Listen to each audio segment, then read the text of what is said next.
Welcome to Gamer Ability. I'm your host Sixpenny, and in today's video I'm going to provide you part 2 of my wind tutorial series focused on aiming.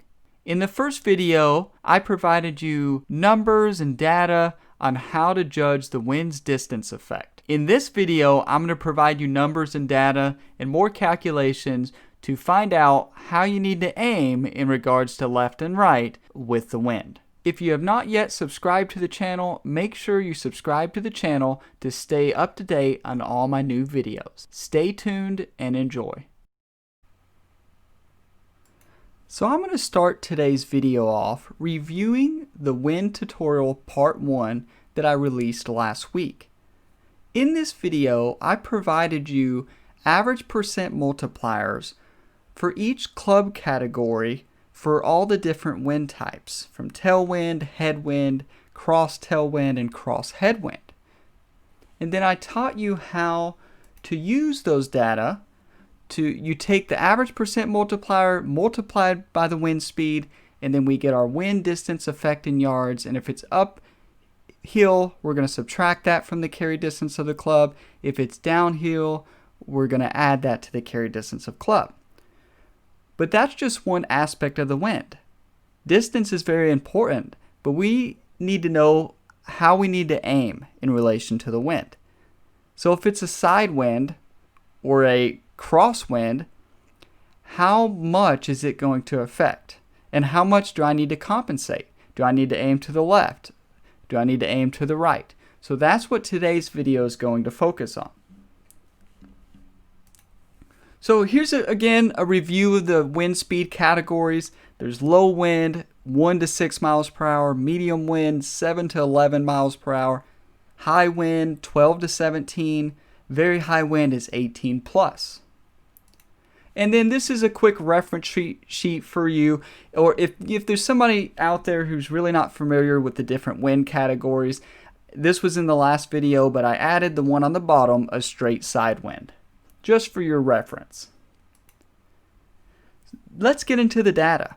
So not only did I calculate the average yard distance effect, I also calculated how far I need to aim averages based on different wind speeds.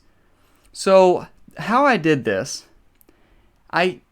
with all the shot data, I marked where it landed, but then I hit it other shots to see how much the wind affected the ball in relation to left and right. So then I would compensate and figure out how many clicks or flicks of the thumbstick I needed to make to actually land it where I wanted to.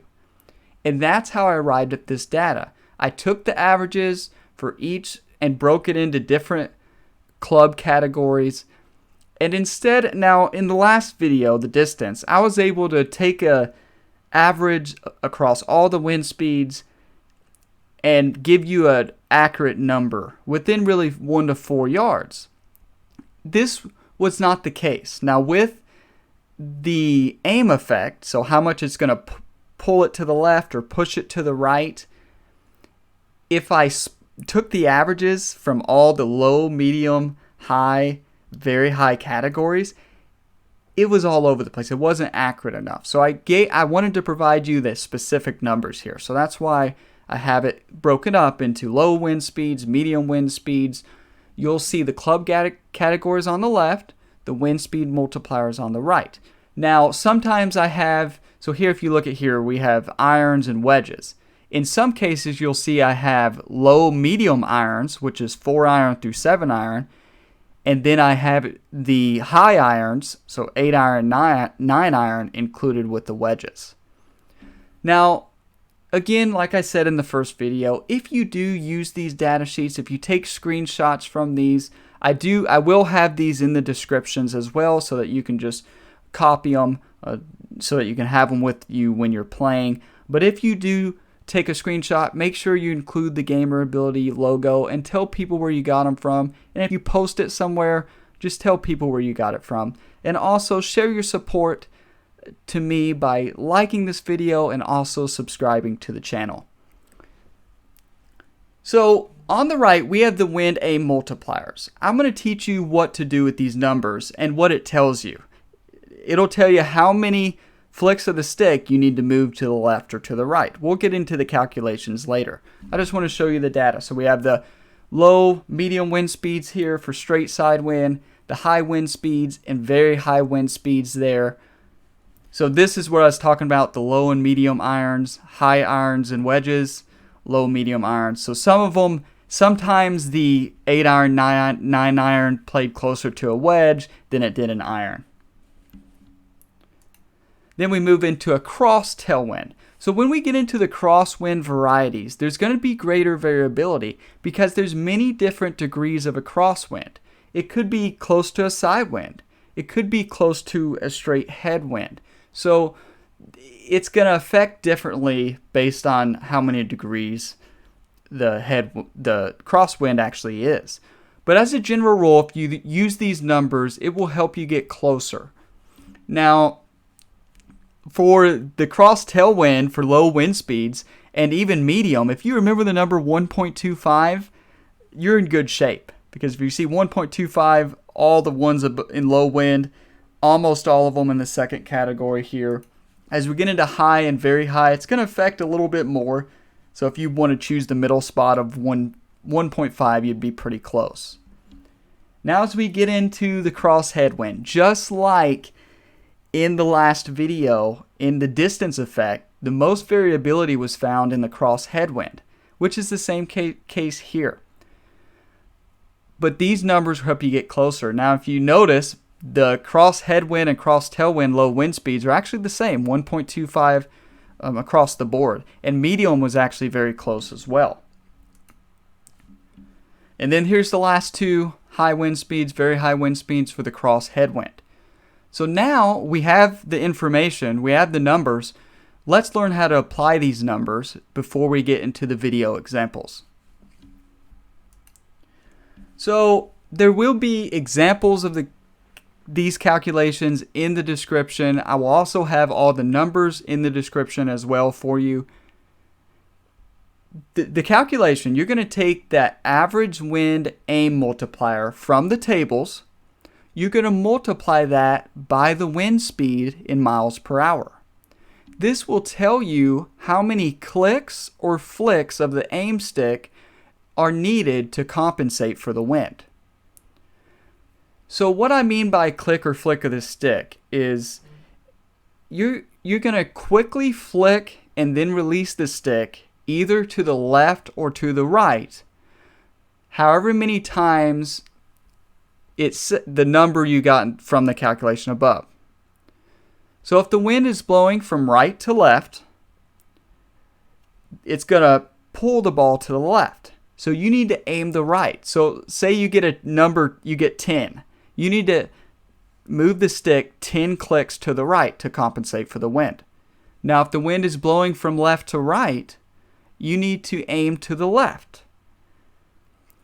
to compensate for the wind. So again, if your number was 10, you need to move the thumbstick 10 clicks to the left. Now that's very quick. You're just quickly flicking it till you hear the thumbstick click and then let up. You're not holding it or anything like that. So now you have the information. You know how to use it from a calculation standpoint. But let's go through some real video examples so that you can actually learn how to apply it.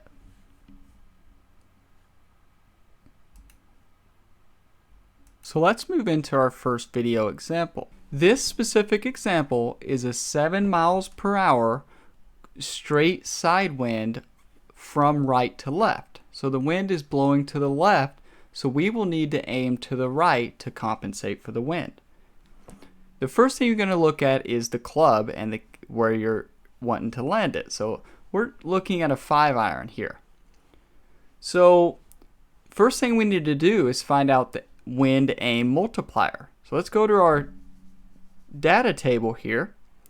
And on the data table, we're in the medium wind category. Irons is 2.60.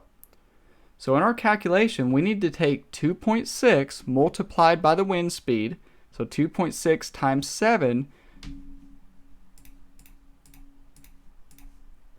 to give us 18.2. So this means I need to aim 18 clicks or flicks of the stick to the right, which is the opposite way the wind is blowing. So let's take a look at this video.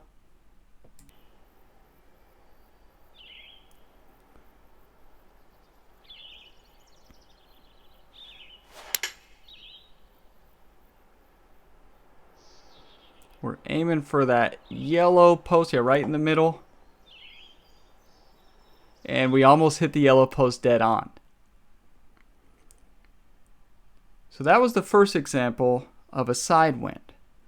Let's go ahead and move on to the next one. So on this second example, we're looking at another straight side wind blowing to the left. So again, we need to aim to the right to compensate. This one's a little bit easier. It's a lower wind speed. So we have a 4 miles per hour straight left side wind. And the club we're hitting is the lob wedge. And we're trying to hit this middle yellow marker right here. So first thing we need to do is look up the lob wedge multiplier for a side wind in the low wind category. So the multiplier, if we come up to the top left here, is a 2.1. So we need to take 2.1 multiplied by the wind speed, about 4, which gives us about 8 to 9 clicks to the right. So in order for me to hit this yellow marker near it, I need to flick my stick quickly and let up to the right around 8 to 9 times. So let's take a look at the video and see how we did.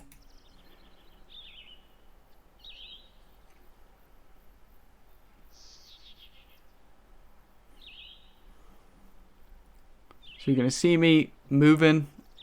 I do the same movement each time. Quick flicks. And we got very close. We almost hit it. Now we're going to move into the cross tailwind categories with our next video example. So now we move into a much more difficult shot. We're in the 19 miles per hour wind speed. This is in the very high wind speed category. But let's go through the numbers and let's see if we can get close. We're going to try to get right in the middle of these two markers. Try to hit this marker. So the first thing we need to do, we're looking at a 6 iron. So we need to look at the iron multiplier for cross tailwind. So it's a cross tailwind blowing from left to right. So we will need to aim to the left in order to compensate. So as we look at the table here, the irons are in the middle. So we're going to take 1.6 multiplied by 19, because it's 19 miles per hour wind. That gives us around 30.4. So we need to move about 30 clicks or flicks of the stick to the left, between 30 and 31. So let's take a look at this video. In this video, I'm going to move 30 clicks to the left, and let's see how we did. So I'm going to start moving there. So all my flicks are the same. I'm quickly flicking, letting up. I've done this system for a long time, so I can count them rapidly. But I recommend you actually count them about 10 at a time. Nice and slow and methodical. And we landed almost dead center between the two posts there. Here we are on our last video example for this wind tutorial. Now in my next tutorial, I'm actually going to combine all the elements. I'm going to combine the wind distance effect. I'm going to combine aiming with the wind, lie angles, how the ball position relative to the feet, and all these other aspects, and we're going to put them together and play a few holes, and I'm going to go over each shot and all the numbers that I use. So on this shot, we're looking at a cross headwind. So the wind is actually moving from right to left. So in this case, we need to move to the right to compensate. So we're hitting a pitching wedge. Let's pull up our cross headwind. This is high wind speed category 14. So high wind speed category for the pitching wedge is going to be 2.2. So we need to take 2.2 multiplied by 14 miles per hour, and it gives us 30.8. So that means we need to move about 30 to 31 flicks of the stick to the right to compensate for the wind that's blowing to the left. So in this example, so we're looking here, I want to hit right in the middle, I want to hit that marker. So in order to do that, I need to aim 31 clicks.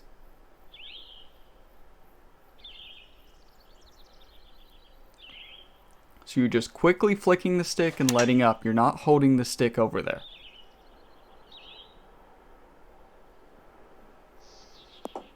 And we had a very accurate shot. If we had the distance there, we would have hit the marker. So that's the last video example of today's video. Now you know how to judge the wind's distance effect. You know how to aim in regards to the wind. Use these numbers, use this system, and if you have any questions, let me know in the comment sections. I'm here to help. I'm so excited to share all this data with you. Thank you for watching this video. Don't forget to like and subscribe to the channel and keep coming back for more content like this and to improve your gamer ability.